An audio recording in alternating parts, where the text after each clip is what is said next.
South block के इस भवन से कार्य करता रहा है। आज हमें हर्ष है कि साउथ ब्लॉक के इस कक्ष में अंतिम बार केंद्रीय मंत्रिमंडल की बैठक हो रही है। ये केवल स्थान परिवर्तन का क्षण नहीं है, यह इतिहास और भविष्य के संगम के भी पल है। इस परिसर ने गुलामी से आजादी और फिर स्वतंत्र भारत की अनेक ऐतिहासिक घटनाओं को देखा है, गढ़ा है। इस परिसर ने देश के 16 प्रधानमंत्रियों के नेतृत्व में बनी कैबिनेट के महत्वपूर्ण फैसले होते देखे हैं। इसकी सीढ़ियों पर नेहरू जी से लेकर प्रधानमंत्री श्री नरेंद्र मोदी जी तक के पद चिन्ह हैं। इस भवन की सीढ़ियों पर चढ़ते कदमों ने देश को नई ऊंचाई पर पहुंचाने में अहम योगदान दिया है। बीते दशकों में यहाँ कैबिनेट की बैठकों में संविधान के आदर्शों, जनता से मिले जनादेश और राष्ट्र की आकांक्षाओं से प्रेरित होकर अनेक महत्वपूर्ण निर्णय लिए गए हैं। यहाँ भारत की सफलताओं का उत्सव भी मनाया गया, असफलताओं का आकलन भी हुआ और साथ ही संकटों और चुनौतियों से निपटने के लिए बड़े और कड़े फैसले भी लिए गए। साउथ ब्लॉक के इन कमरों ने विभाजन की विभीषिका भी देखी, युद्ध और आपातकाल की चुनौतियों को भी देखा और शांति काल की नीतियों पर भी चिंतन और मनन किया। इन्होंने टाइपराइटर से लेकर डिजिटल गवर्नेंस तक तकनीक की लंबी छलांग को भी महसूस किया है। यहाँ बैठकर अधिकारियों की कई पीढ़ियों ने ऐसे फैसले लिए जिन्होंने भारत को आज़ादी के तुरंत बाद की अनिश्चितता से निकालकर स्थिरता की राह पर आगे बढ़ाया। सबके प्रयासों का परिणाम है कि आर्थिक चुनौतियों और संकटों से निकलकर आज भारत एक आत्मविश्वासी राष्ट्र बनकर खड़ा हुआ है। आज का भारत दुनिया की अग्रणी अर्थव्यवस्थाओं में से एक है। भारत आज एक सुरक्षित और सक्षम राष्ट्र के रूप में उभर कर सामने आया है और वैश्विक मंचों पर अपनी स्पष्ट और प्रभावशाली आवाज रख रहा है। बीते एक दशक में प्रधानमंत्री श्री नरेंद्र मोदी जी के नेतृत्व में साउथ ब्लॉक राष्ट्र के अनेक ऐतिहासिक निर्णयों का केंद्र रहा। ये स्थान मिनिमम गवर्नमेंट मैक्सिमम गवर्नेंस की प्रेरणा स्थली बना। यहाँ से रिफॉर्म एक्सप्रेस को पूरे देश में प्रोत्साहन मिला है। यहीं से डीबीटी, स्वच्छ भारत अभियान, गरीब कल्याण से जुड़े अभियान, डिजिटल इंडिया, जीएसटी जैसे व्यापक सुधारों को आकार मिला। यहाँ से ही आर्टिकल 370 की दीवार गिराने और 3 तलाक के खिलाफ कानून बनाने जैसे सामाजिक न्याय के साहसिक और संवेदनशील निर्णय लिए गए।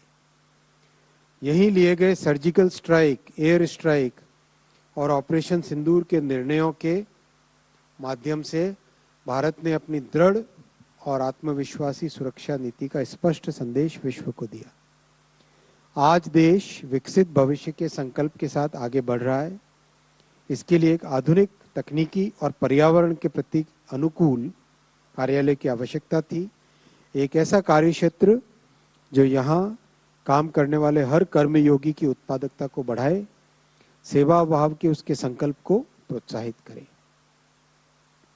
इसी भाव के साथ साउथ ब्लॉक के उद्घाटन के करीब 95 वर्षों के बाद आज 13 फरवरी 2026 को भारत सरकार इन भवनों को खाली कर रही है और सेवा तीर्थ तथा कर्तव्य भवनों में स्थानांतरित हो रही है। यह प्रतीकात्मक रूप से गुलामी के अतीत से विकसित भारत के भविष्य की ओर बढ़ने की ओर देश का एक और कदम है। बीते वर्षों में देश में सत्ता भाव के बजाय सेवा भाव की संस्कृति सशक्त हुई है। आज का ये स्थानांतरण इन संस्कारों को और मजबूती देगा। आज कैबिनेट यह संकल्प भी लेती है कि नॉर्थ और साउथ ब्लॉक को युगे युगीन भारत राष्ट्रीय संग्रहालय का हिस्सा बनाया जाए, जो हमारी हजारों वर्षों पुरानी सभ्यता से पीढ़ियों को प्रेरित करता रहेगा। यह संग्रहालय हमारी कालातीत और शाश्वत सांस्कृतिक विरासत का उत्सव मनाएगा और हमारे गौरवशाली अतीत को समृद्ध भविष्य से जोड़ेगा। केंद्रीय मंत्रिमंडल गवर्नेंस के केंद्र को औपनिवेशिक अतीत से नए भारत के सेवा तीर्थ में परिवर्तन करने के लिए माननीय प्रधानमंत्री श्री नरेंद्र मोदी जी के दूरदर्शी नेतृत्व के प्रति आभार व्यक्त करती है। ये रेजोल्यूशन, ये संकल्प कल कैबिनेट में लिया गया। इसके अलावा बहुत बड़े फैसले जो लिए गए, वो फैसले करीब 1,60,000 करोड़ रुपए के फैसले लिए गए कल कैबिनेट में, जिसमें इंफ्रा के प्रोजेक्ट्स भी हैं, जिसमें अर्बन चैलेंज फंड भी है और जिसमें startup India fund of fund 2.0 भी है। सब पे एक एक करके आऊंगा। सबसे पहले 3 रेलवे प्रोजेक्ट्स अप्रूव हुए, जो कि अंबाला से दिल्ली के बीच में 3rd और 4th लाइन, कसारा से मनमाड के बीच में 3rd और 4th लाइन, और होसपेट से बल्लारी के बीच में 3rd और 4th लाइन। ये तीनों की तीनों सेक्शंस बहुत ही महत्वपूर्ण सेक्शन है। इनमें जहां कैपेसिटी की जरूरत है वो कैपेसिटी क्रिएट की जाएगी। कसारा मनमाड 3rd और 4th लाइन, ये 131 किलोमीटर का प्रोजेक्ट है, जिसमें 10,154 करोड़ रुपीस का प्रोजेक्ट इन्वेस्टमेंट होगा। कसारा मनमाड बेसिकली मुंबई से नॉर्थ और ईस्ट इंडिया को जोड़ने वाला सेक्शन है। ये घाट सेक्शन है, हिली सेक्शन है, जहां पे ट्रेन्स को मूव करने के लिए बैंकर लगाना पड़ता है, यानी एक एक्स्ट्रा लोकोमोटिव साथ में लगाना पड़ता है पुश करने के लिए। इसको टेक्निकली कैपेसिटी बढ़ाने के साथ साथ इस पूरे सेक्शन की टोटल नई डिजाइन की जा रही है। आप यहाँ पे एक मार्क देखेंगे, 5 टनल्स ऑफ 28 किलोमीटर। आप यहाँ पे इस नक्शे पे देखेंगे, इस सेक्शन में 135 किलोमीटर के इस सेक्शन में 28 किलोमीटर की 5 टनल्स बनाई जाएंगी। अभी जो बहुत पुराने समय से बना हुआ जो लाइन है, अलाइनमेंट है, वो अलाइनमेंट काफी गोल घूम के जाता है, ग्रेडियंट को मेंटेन करने के लिए, स्लोप को मेंटेन करने के लिए। इस नए प्रोजेक्ट में इन दोनों जो 3rd और 4th 2 नई लाइंस होंगी, वो प्रैक्टिकली बहुत सारे गोल घूमने वाले सेक्शन को बाईपास करके थ्रू टनल जाएगी, और ये इससे एक सिग्निफिकेंट चेंज आएगा। बैंकर की जरूरत नहीं पड़ेगी, डिस्टेंस कम होगी और ट्रेन्स बहुत आसानी से इसमें से जा सकेंगी।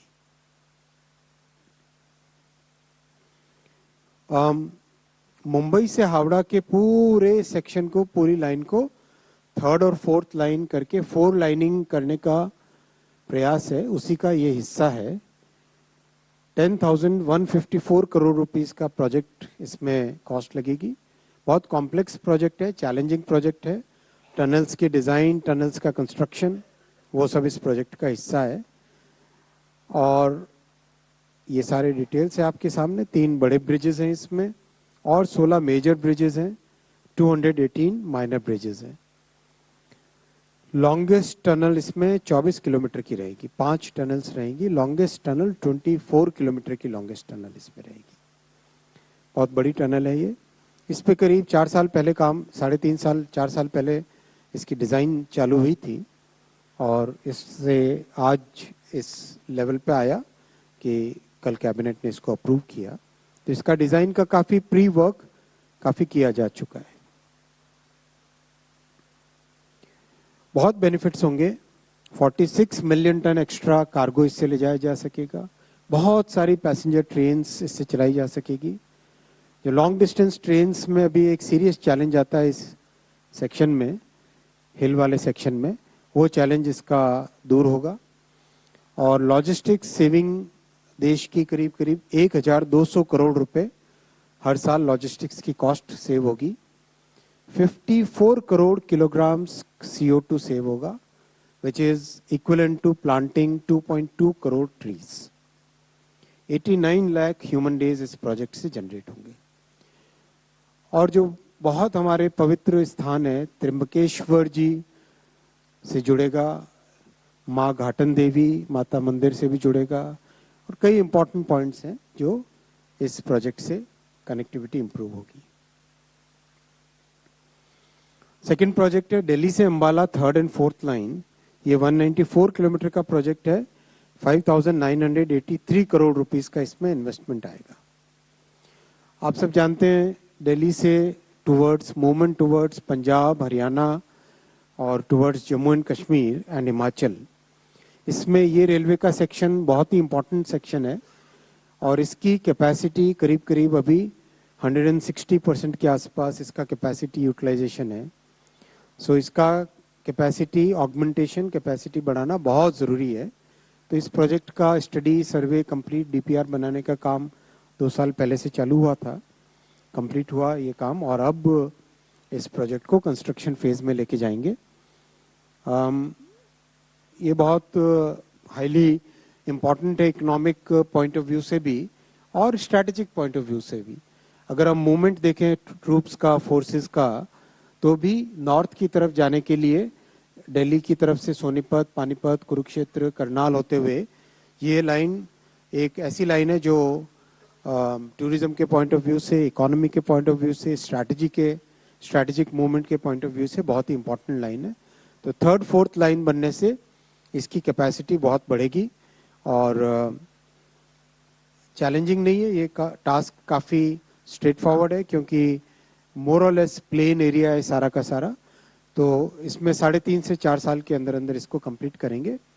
लैंड एक्विजिशन बहुत कम जगह है, ज़्यादातर रेलवे की जो एग्जिस्टिंग लैंड है उसी को ही इसके लिए यूज़ करेंगे।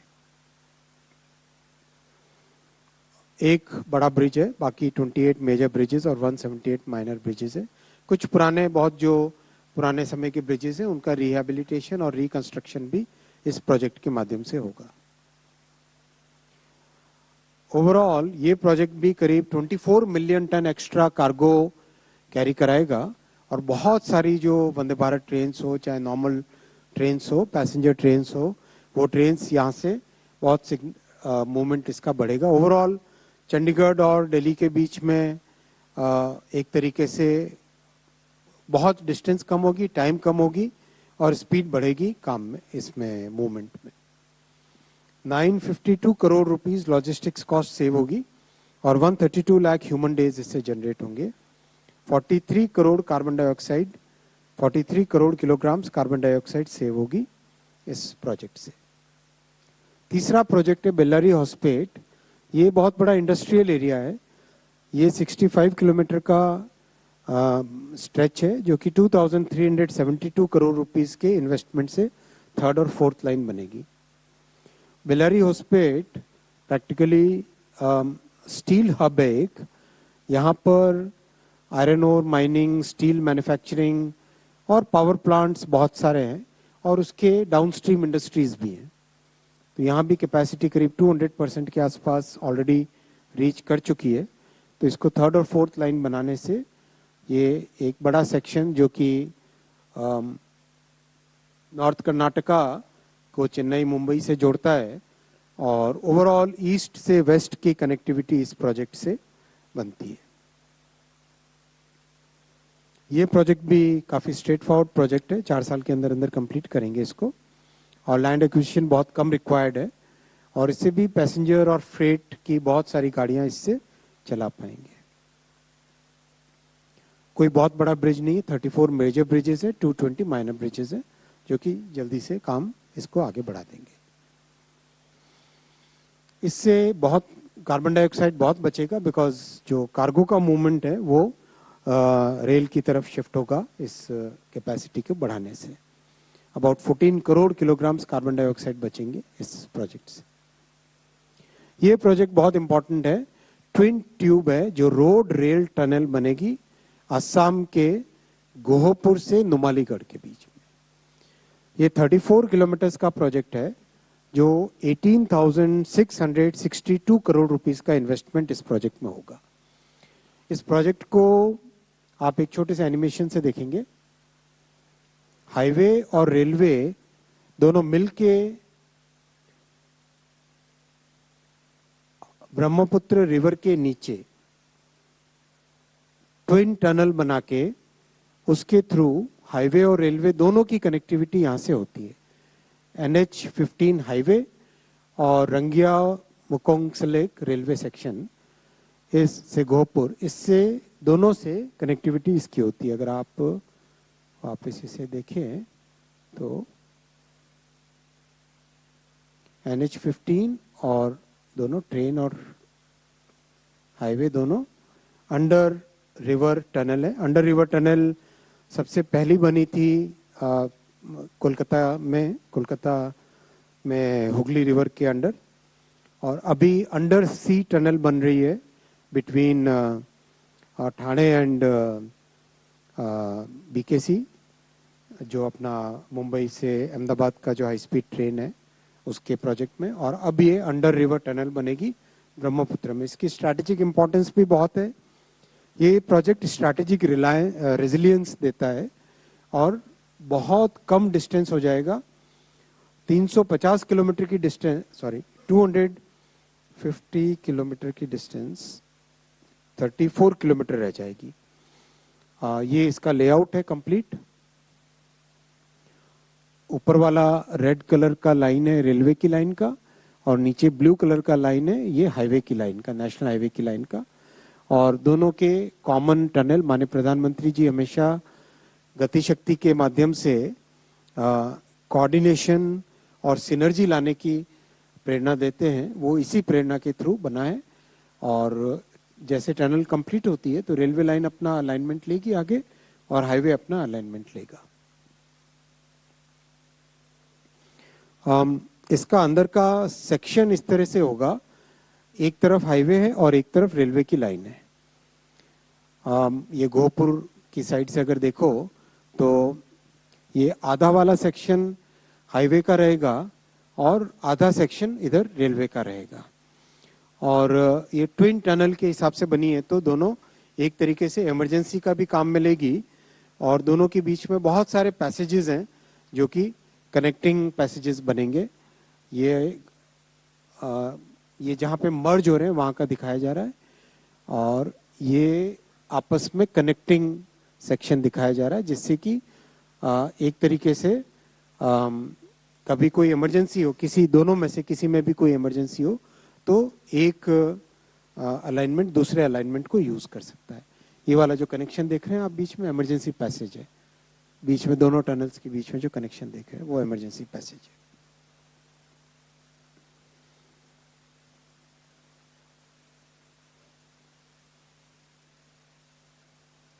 इसका डिटेल पिक्चर है इमरजेंसी पैसेज का। अंदर से इस तरह का व्यू रहेगा। एवरी 500 मीटर्स पे दोनों टनल्स का आपस में कनेक्शन रहेगा। ये नुमालीगढ़ की तरफ से अगर देखो, वाइल गोइंग आउट किस तरह से इसका अलाइनमेंट है। ओवरऑल ये प्रोजेक्ट आसाम के लिए गेम चेंजर होगा और पूरे नॉर्थ ईस्ट में इसका बेनिफिट मिलेगा। जो प्रैक्टिकली कितने किलोमीटर था अभी existing? 150 240 kilometre, 250 will become 34, correct? Around 250 kilometre will become 34 kilometre. 250 kilometre की जो डिस्टेंस है वो कम होके मात्र 34 किलोमीटर्स की रह जाएगी। This is a big change. और असम में कई ऐसे प्रोजेक्ट्स हाथ में लिए गए हैं, उनमें से ये प्रोजेक्ट अपने आप में एक बहुत ही यूनिक प्रोजेक्ट है और India's first under water twin tube road cum rail tunnel ये रहेगी। 4 लेन अंडर वाटर रहेगा और रेलवे की लाइन भी उसके साथ रहेगी। टनल की लेंथ 15.8 किलोमीटर्स है। Total project from the starting to end is about 34 kilometres. 18,662 crore rupees का इसमें इन्वेस्टमेंट होगा। और माननीय प्रधानमंत्री श्री नरेंद्र मोदी जी की जो एक्ट ईस्ट पॉलिसी है, आप याद करेंगे पहले यूपीए गवर्नमेंट की लुक ईस्ट होती थी, नरेंद्र मोदी जी की एनडीए सरकार की एक्ट ईस्ट पॉलिसी है। एक्शन ओरिएंटेड है और सोल्यूशन ओरिएंटेड है। हाँ, इसमें आया 240 किलोमीटर विल बिकम 34 किलोमीटर। जो 6 आवर्स टाइम लगता है वो मात्र 20 मिनट्स का टाइम रह जाएगा, ओनली 20 मिनट्स का टाइम रह जाएगा, 6 आवर्स का टाइम बच के 20 मिनट्स रह जाएगा। एवरेज स्पीड डबल हो जाएगी और हाई स्पीड कनेक्टिविटी रहेगी आसाम और अरुणाचल प्रदेश को कनेक्ट करने के लिए, और पूरे नॉर्थ ईस्ट में इसका बेनिफिट मिलेगा, चाहे इकोनॉमिक एक्टिविटी हो, टूरिज्म हो, हेल्थ केयर हो, एजुकेशन हो, उन सब के लिए नॉर्थ ईस्ट में पूरा इसका बेनिफिट मिलेगा। 80 लाख ह्यूमन डेज इस प्रोजेक्ट से जनरेट होंगे, वो भी कंप्यूट करना चाहिए कि इनको कितना CO2 से। अब मैं हाईवे के प्रोजेक्ट्स पे आता हूँ, पहले रेलवे, फिर कंबाइंड और अब हाईवे। NH 167 के 80 किलोमीटर्स को गोडेबल्लूर से महबूब नगर में 4 लेनिंग का प्रोजेक्ट है ये, 3,175 करोड़ रुपीस का। आप देखेंगे ये गोवा से लेके टुवर्ड्स हैदराबाद अगर जाएं, बेलगाम होते हुए आगे रायचूर की तरफ, रायचूर से आगे गुडेबल्लूर, गुडेबल्लूर से टुवर्ड्स हैदराबाद, ये एक सेक्शन है जो कि 4 लेनिंग के लिए इसकी ज़रूरत थी। तो इस पूरे सेक्शन के लिए प्रॉपर एक प्रोजेक्ट सैंक्शन हुआ है जो कि 3,175 करोड़ रुपीस का इन्वेस्टमेंट होगा। प्रोजेक्ट का ड्यूरेशन 2 इयर्स है और महबूब नगर, नारायणपेट, रायचूर, देवरकादरा, मकताल, हैदराबाद, इन सब जगह को ये कनेक्ट करेगा।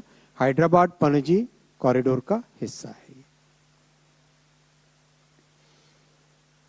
जगह जगह मल्टी मॉडल कनेक्टिविटी के लिए बेनिफिट इसके प्रोविजंस रहेंगे, रेलवे के साथ, एयरपोर्ट के साथ, लॉजिस्टिक्स पार्क्स के साथ कनेक्टिविटी इसकी रहेगी।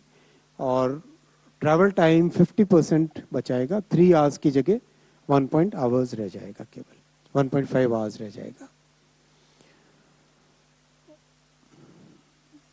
इसके बाद में धमासिया, बिटाडा और नासिरपुर से मलोथा सेक्शन से NH 56 के 108 किलोमीटर का ये 4,584 करोड़ रुपीस का इन्वेस्टमेंट इस प्रोजेक्ट में होगा।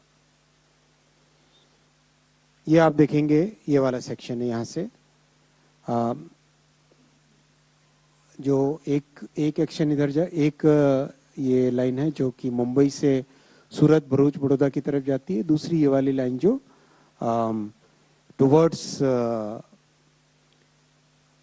टुवर्ड्स यूपी की तरफ, टुवर्ड्स राजस्थान की तरफ जाती है, ये वाली लाइन वियारिया, जांखेव, नतरांग, देवलिया, ये सारे अप्रूव प्रोजेक्ट्स है, रेड कलर में जो मार्क किए हुए हैं इसमें।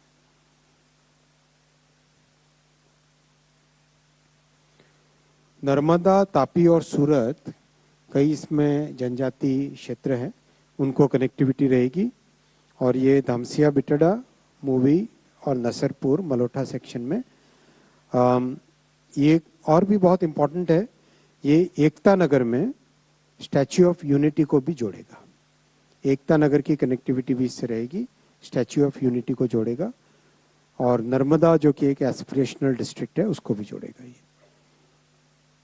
NH 56 दाहोद, बोडेली से वापी को नोटिफाई किया गया है, उसमें ये मेजर सेक्शन है, 2.5 इयर्स में कंप्लीट होगा।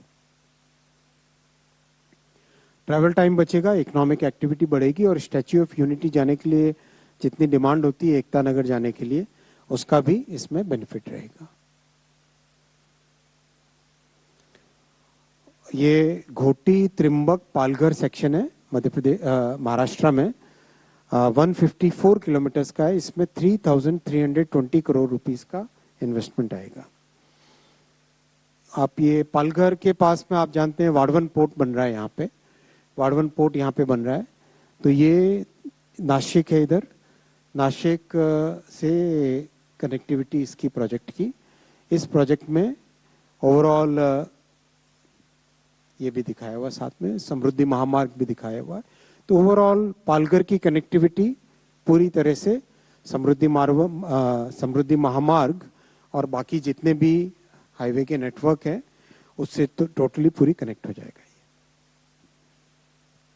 इसको अपग्रेड किया जाएगा 2 लेन और 4 लेन में, और 154 किलोमीटर्स का। इसमें भी काफ़ी हिली सेक्शन है, काफ़ी एक घाट सेक्शन है। इस घाट सेक्शन में कई टनल्स बनेंगी और काफ़ी कॉम्प्लेक्स भी है प्रोजेक्ट ये।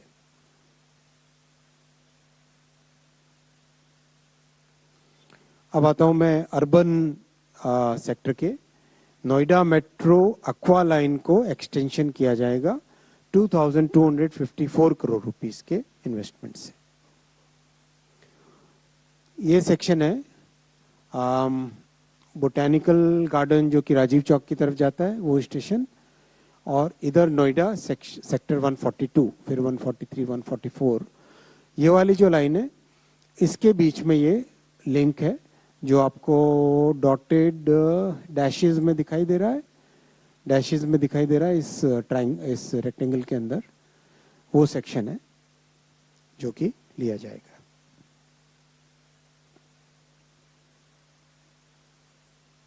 नोएडा अपने आप में एक बहुत ही इम्पॉर्टेंट अर्बन हब है। इसमें और कनेक्टिविटी बढ़ाने के प्रयास हैं। इसी में ये 11.6 किलोमीटर की 2254 करोड़ रुपीस के इन्वेस्टमेंट से लाइन बनेगी। ओवरऑल एनसीआर की कनेक्टिविटी में इस प्रोजेक्ट की बहुत इंपॉर्टेंस होगी, क्योंकि इन सब जो इस लाइन के साथ कनेक्टेड एरियाज हैं वो सब के सब डीएमआरसी के ओवरऑल नेटवर्क के साथ जुड़ जाएंगे। और 4 साल का प्रोजेक्ट है, 61 किलोमीटर्स बढ़ जाएगा metro network in Noida and greater Noida इस प्रोजेक्ट से। हम सब जानते हैं कि पिछले दशक में मेट्रो नेटवर्क बहुत मेजरली बढ़ा है। अब 1000 किलोमीटर से ज़्यादा मेट्रो नेटवर्क देश में हो चुका है। मिडिल क्लासेस के लिए, यंग जनरेशन के लिए ये प्रोजेक्ट्स बहुत इंपॉर्टेंट, बिकॉज दे ले the foundation for the entire productivity growth for many many years.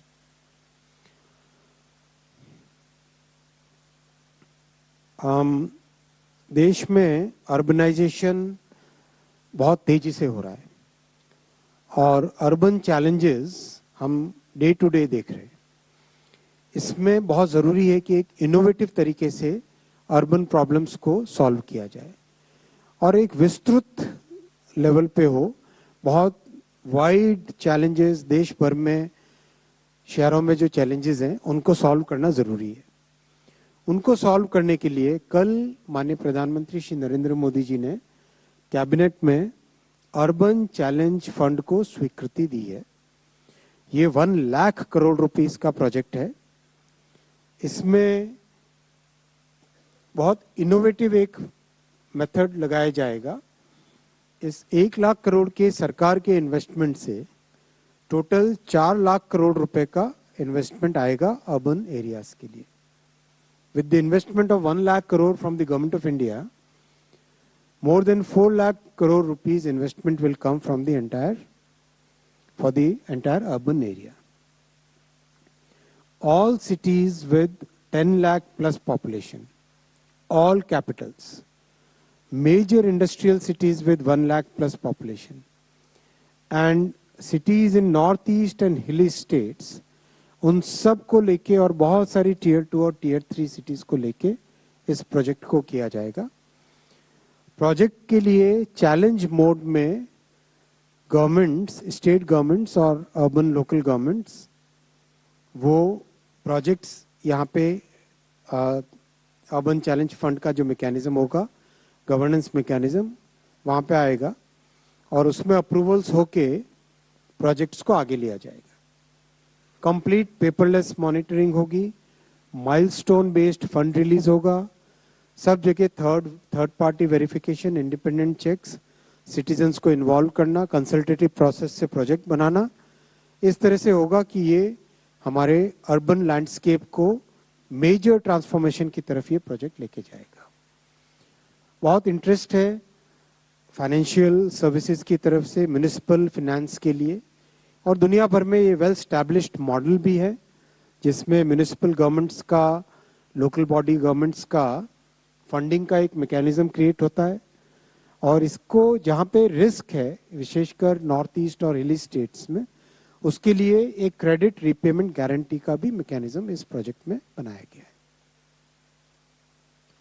Overall industry को, फाइनेंशियल मार्केट्स को और कंप्लीट इंडस्ट्रियल इकोसिस्टम को अर्बन प्रॉब्लम्स को सॉल्व करने के लिए इसमें एनकरेज किया जाएगा। टेक्नोलॉजी का बहुत यूज़ किया जाएगा। टेक्नोलॉजी के माध्यम से अर्बन चैलेंजेस को कैसे दूर करें वो बहुत इसमें ध्यान रखा जाएगा। फंडिंग में सेंट्रल असिस्टेंस रहेगी 25% of the project cost, market से 50% और मोर, और 25% रहेगा स्टेट या अर्बन बॉडीज या कोई भी मल्टीलैटरल या एक्सटर्नल सोर्स आ सके। क्रेडिट रीपेमेंट की, जो कि कुछ ऐसे शहर रहेंगे जहां पर अर्बन या इकोनॉमिक एक्टिविटी कम है, रीपेमेंट का पोटेंशियल कम है, उन सब के लिए क्रेडिट गारंटी स्कीम भी रहेगी, जो टियर 2, टियर 3 और north east and hilly states के लिए रहेगा। 3 वर्टिकल्स पे मेजर फोकस रहेगा। Redevelopment of cities, second cities as growth hubs, और third water and sanitation. Creative redevelopment of cities में पोल्यूशन से रिलेटेड, मोबिलिटी से रिलेटेड, ट्रांजिट ओरिएंटेड डेवलपमेंट से रिलेटेड, इन सब चीजों को एक साथ लिया जाएगा। सिटीज एज ग्रोथ हब्स में ये ध्यान दिया जाएगा कि कैसे इकोनॉमिक एक्टिविटी बढ़े, सर्विस इंडस्ट्री बढ़े, मैन्युफैक्चरिंग आसपास के एरियाज में बढ़े, इन सब का ध्यान दिया जाएगा। वाटर एंड सैनिटेशन में drainage, storm water drainage, water supply, pipelines का, पाइप ग्रिड का कई वर्षों तक के लिए आगे का ध्यान रखना, वाटर का treatment before it is finally discharge, इन सब चीजों का तीसरे वर्टिकल वाटर एंड सैनिटेशन में रखा जाएगा। डिटेल्स है आपके सामने क्रिएटिव रीडेवलपमेंट के, ग्रोथ हब के और वाटर एंड सैनिटेशन के। ये पीपीटी सब आपको शेयर किया जाएगा, आप अपनी रिपोर्टिंग में इसका यूज कर सकते हैं।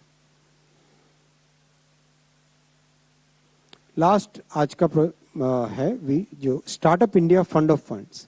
आप देख रहे हैं इंडिया में स्टार्टअप्स मात्र 300-400 से 2 लाख से ज्यादा अभी स्टार्टअप्स हो चुके हैं। मोर देन 200,000, 2 लाख से ज्यादा स्टार्टअप्स भारत में हो चुके हैं और 100 से ज्यादा यूनिकॉर्न्स हैं।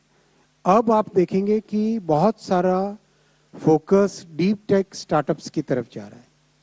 स्टार्टअप्स अपने आप में वो एक डेप्थ, वो एक टेक्निकल एक्सपर्टीज क्रिएट हो रही है जिससे कि डीप टेक की तरफ जा रहे हैं। तो startup India fund of funds 2.0, इसमें 10,000 करोड़ रुपीस का गवर्नमेंट की तरफ से फंड रहेगा। साथ में बहुत सारे फंड्स इसके साथ जुड़ेंगे और फिर मिलके स्टार्टअप्स में इन्वेस्टमेंट का सिस्टम बनेगा। इसमें हम जानते हैं कि जो 1.0 फंड ऑफ फंड 2016 में लॉन्च हुआ था, उसमें साथ में जुड़े थे 145 फंड्स और जुड़े थे उसके साथ। सीधे रुख करेंगे लाचित घाट गुवाहाटी का, जहां प्रधान